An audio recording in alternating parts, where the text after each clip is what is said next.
नमस्कार, मेरा नाम है आदित्य और न्यूज़ इंडिया 24/7 देख रहे हैं आप। T20 विश्व कप में भारत का जो काफिला है वो अब सुपर 8 में दस्तक दे चुका है और आज विश्व के सबसे बड़े स्टेडियम यानी नरेंद्र मोदी स्टेडियम में भारत का मुकाबला साउथ अफ्रीका की टीम से होने वाला है। सुपर 8 में भारत का ये पहला मुकाबला है।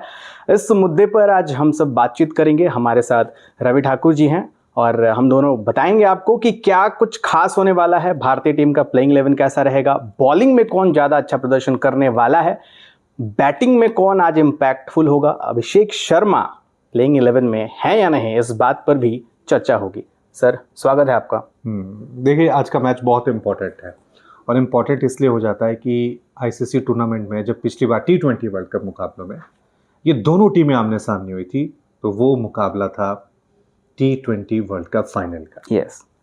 और मैच शायद 8-9-10 रनों से हम जीते हैं। 16 रन जरूरत थे एक्चुअली लास्ट ओवर में। मतलब तो 10 ज़्यादा फासला नहीं था। तो दक्षिण अफ्रीका वो जख्म खाए हुए है, वो हार का जख्म खाए हुए है और आईसीसी में अब हम उनके सामने T20 में आ रहे हैं। और इस टूर्नामेंट में जैसे भारत ने अपने सारे मुकाबले जीते वैसे ही दक्षिण अफ्रीका ने सारे के सारे मैच जीते और दक्षिण अफ्रीका की टीम इस T20 वर्ल्ड कप की प्रबल दावेदार है। इसलिए अभी तक हमारा टक्कर किससे हुई? नामीबिया से, नीदरलैंड से, यूएसए से। पाकिस्तान भी मैं उसी रेंज पे रखता हूं। अगर मेरे से कोई पूछा जाए तो पाकिस्तान इसी दर्जे की टीम है। अब असली मुकाबले जो सीना कंट्रीज होते हैं, जिसमें ऑस्ट्रेलिया बाहर हो गई है लेकिन साउथ अफ्रीका हो गई, न्यूजीलैंड हो गई, इंग्लैंड हो गई, तो ये टीमें जबरदस्त हैं। अब यहां से कह सकते हैं कि भारत की असली अग्नि परीक्षा यहां से शुरू हो गई। आज का मुकाबला अगर हमने जीत लिया तो लगभग समझिए कि भारत सेमीफाइनल पहुंचने से 50% दूर, यानी कि आधा सफर पूरा हो जाएगा यहां पर। सर, लेकिन आपने कहा कि दक्षिण अफ्रीका को आप प्रबल दावेदार मानते हैं, लेकिन दक्षिण अफ्रीका के साथ प्रॉब्लम यह है कि नॉकआउट जब मैचेस शुरू होते हैं तो दक्षिण अफ्रीका की टीम वहां फ्लॉप हो जाती है, शायद चोकर्स उन्हें कहते हैं। हाँ, लेकिन मैं आपको थोड़ा सा करेक्ट कर दूं, आईसीसी टेस्ट चैंपियनशिप में उनका ये चोकर्स वाला खिताब हार चुका है। सर, ये वो रेड बॉल क्रिकेट है, ये व्हाइट बॉल क्रिकेट है। वो मतलब शुरुआत हो गई है। इससे पहले क्या था? वो कुछ भी नहीं। एक आईसीसी चैंपियंस ट्रॉफी उन्होंने हेंसी क्रोनिये के जमाने में जीती थी। उसके बाद ऐसा कोई टूर्नामेंट नहीं था आईसीसी का जो दक्षिण अफ्रीका ने जीता नहीं था।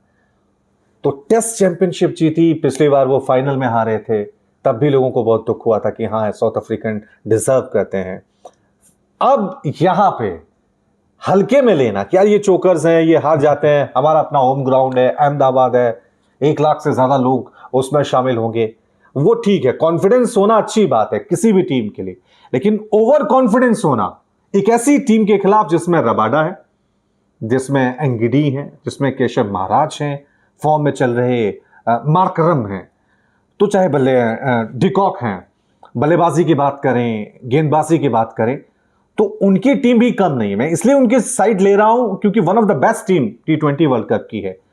टेस्ट में उन्होंने ऑस्ट्रेलिया को हराया था, लॉर्ड्स में वो मुकाबला सबको याद होगा। तो इस टीम का इस बार जो असली टारगेट है कि पिछली बार जो हम चुके थे एज इंडियन, हम तो चाहेंगे कि इंडिया ही जीते, लेकिन क्रिकेट के लिहाज से अगर हम देखें तो ये मुकाबला बहुत दिलचस्प होने वाला है। इतनी आसान और इतना एक तरफा नहीं होने वाला है। अगर हुआ तो ये दक्षिण अफ्रीका के लिए फिर से बहुत बड़ा घातक होगा, कॉन्फिडेंस टूट जाएगा इस टीम का। तो हम तो उम्मीद करेंगे कि एक जोरदार टक्कर, जोरदार मुकाबला देखने को मिले। लेकिन जीते भारत ही।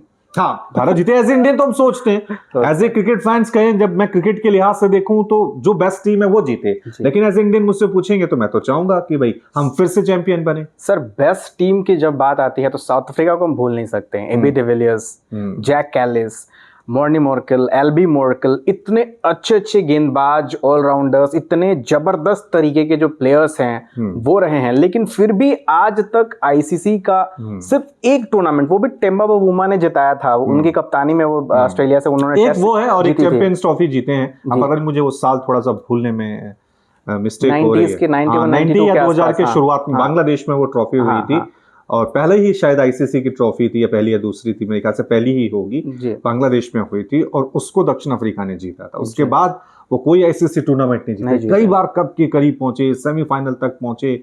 सबसे मतलब जिसको याद किया जाता है वो है 99 का वर्ल्ड कप। वो मैच ड्रॉ हुआ था ऑस्ट्रेलिया और साउथ अफ्रीका के बीच। Anal Donal, lance Klusener, crease पे मौजूद थे, वो थोड़ी सी हड़बड़ी हुई ड्रॉ होने के बावजूद, क्योंकि वो पहले जीते थे तो उस वजह से वो हार गए थे। वो सबसे बड़ा सेटबैक, क्रिकेट का सबसे बड़ा सेटबैक कहा जाता है। 92 और पीछे ले जाऊं मैं आपको, दक्षिण अफ्रीका लगभग जीत रहा था, एकदम बारिश होती है और एकदम से जो रन और गेंद का फासला है वो बिल्कुल ही उल्टा हो जाता है। तो उनके साथ भाग्य ने भी साथ नहीं दिया है। हाँ, ये कह सकते हैं कि पिछली बार दक्षिण अफ्रीका जब T20 वर्ल्ड कप था तो रोहित शर्मा खुद कहते हैं कि वो उम्मीद खो चुके थे और मैच को जो देख रहे थे, हम भी लोग जब मैच को देख रहे थे, मतलब 12-13 ओवर तक ये लग रहा था कि शायद यार दक्षिण अफ्रीका अब हमारे हाथ से मैच चला गया। फिर वो बुमराह आते हैं, वहां पे एक के बाद एक विकेट गिरते हैं और आखिर में टीम इंडिया अपने नर्व्स को संभालती है, हिम्मत बनाए रखती है, जीतती है।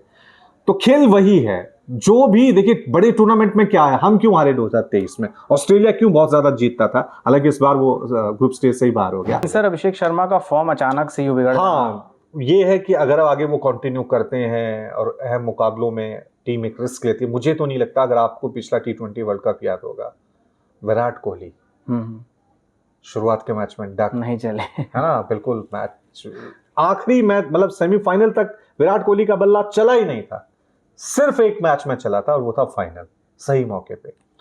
तो जो टीम इंडिया की स्ट्रेटेजी या टीम इंडिया का जिस तरह का रवैया रहता है अपने खिलाड़ियों पर विश्वास करने का, उसके लिहाज से मुझे तो नहीं लग रहा आज अभिषेक शर्मा खेलेंगे, इतना तय है। वो कैप्टन ने अपनी प्रेस कॉन्फ्रेंस में भी साबित कर दिया है।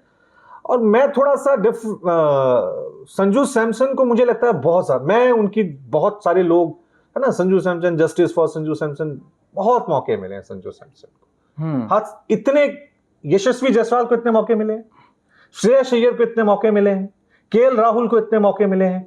सर चलिए, अब जल्दी जल्दी आपसे मैं कुछ 2-4 सवाल करता हूं।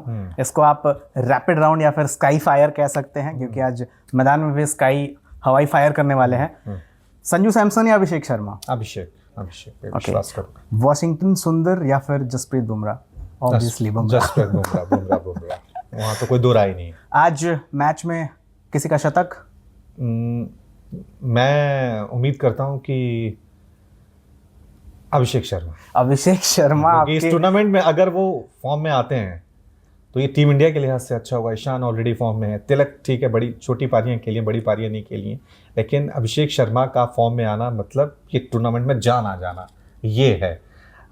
स्काई क्योंकि बहुत लेट आते हैं, चौथे नंबर पे आते हैं, वहाँ बड़े कम चांसेस होते हैं 100 के, लेकिन बहुत ज़्यादा तेज़ खेलना होगा। अभी जो स्काई खेल रहे हैं वो इनिंग को बिल्ड कर रहे हैं, मतलब साथ दे रहे हैं, तो वो एक अच्छी उम्मीद है, वहाँ उनसे भी उम्मीद कर सकते हैं। तिलक अगर ये करते हैं, क्योंकि तिलक अभी खेल रहे हैं छोटी छोटी पारी, अगर वो भी 100 मारते हैं तो इन दो खिलाड़ी से उम्मीद है। ईशान को अपना नेचुरल गेम खेलना चाहिए, उसमें 100 लग गया तो ठीक है। मेरे जो दो खिलाड़ी हैं वो ईशान किशन है और एडन मार्करम है। हाँ, ईशान को मतलब एक रिवॉर्ड के तौर पे हम कह सकते हैं, क्योंकि अच्छी इनिंग्स खेली हैं, 100 के बिल्कुल करीब पहुंचे हैं और फिर वो चूक जा रहे हैं। तो वो थोड़ा सा समझना होगा कि अब मैंने 60-70 रन कर लिए, अब थोड़ा सा मुझे 100 की तरफ जाना है, वो टीम की बेहतरी के लिए होगा। गेंदबाजी में किसी का 5 विकेट? मुझे तो बुमराह पे ही विश्वास है। बुमराह पे? हाँ। मेरे तरफ से लुंगी अंगिरी। तो ये था हमारा रैपिड राउंड, और आज का मैच और 2024 का विश्व कप का वो फाइनल मैच दोनों सिमिलर होने वाला है। बस कुछ खास चीज़ें होंगी, क्योंकि साउथ अफ्रीका की टीम बदला लेने के लिए उत्सुक होगी इंडियन टीम से, और इंडिया की टीम चाहेगी कि सुपर 8 का अपना पहला मुकाबला जीतकर इस अभियान को अजेय बनाए रहे। मुझे आपकी क्या राय है? आपकी क्या राय है जी? आप अपनी राय दीजिए इस मुकाबले को लेकर, क्योंकि बस थोड़ी देर बाद ये मुकाबला शुरू होने जा रहा है, लगभग आधे घंटे बाद। उससे पहले जल्दी जल्दी अपनी राय भेजिए। आज के मैच में क्या आप हमारे विचारों से सहमत हैं, या फिर आपको लगता है कि कोई बड़े चेंजेस या कुछ बड़ा टर्निंग पॉइंट इस मैच में देख सकते हैं? बहुत बहुत शुक्रिया आपका, थैंक यू।